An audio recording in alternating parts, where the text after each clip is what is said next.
Praise the lord. అందరికీ ఈ ఉదయకాలపు దేవుని వాగ్దానము హబక్కుకు గ్రంథము 3వ అధ్యాయము 17, 18, 19.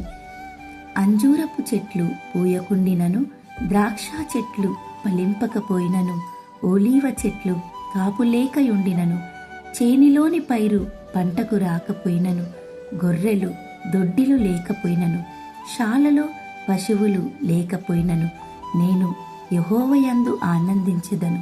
నా రక్షణకర్త అయిన నా దేవుని యందు నేను సంతోషించెదను. ప్రభువగు యెహోవాయే నాకు బలము. ఆయన నా కాళ్లను లేడి కాళ్ల వలె చేయును. ఉన్నత స్థలముల మీద ఆయన నన్ను నడవచేయును. చదివిన వాక్యము దేవుడు దీవించి ఆశీర్వదించునుగాక. ఈ ఉదయకాల సమయంలో ఈ వాక్యం వింటున్న నీవు, అవును, నీ జీవితంలో ఉద్యోగము లేక, ఆర్థిక ఇబ్బందుల చేత, అప్పుల చేత నీ కుటుంబాన్ని పోషించుకోలేని స్థితిలో బ్రతుకుచున్నావేమో. అయితే దేవుడు నీతో మాట్లాడుచున్నాడు.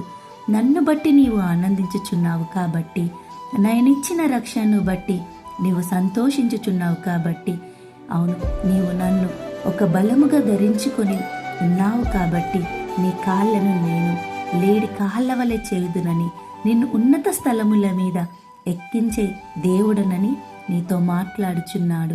భయపడకుము. అనేకుల ఎదుట నేను ఉన్నత స్థలములలో ఎక్కించే నీ దేవుడు బలమైన దేవుడు, అద్భుతమైన దేవుడు, ఆశ్చర్యమైన దేవుడు, నిన్ను సృజించిన దేవుడు.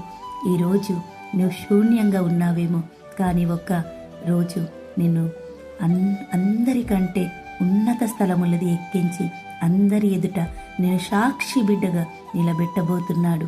భయపడకుము. నేను పేరు పెట్టి పిలుచుకున్న దేవుడు, నేను విడవని ఎడబాయని దేవుడు. ఇట్టి వాక్యము నీ జీవితంలో నెరవేర్చబడునుగాక. దేవుడు దీవించి ఆశీర్వదించునుగాక. ఆమేన్.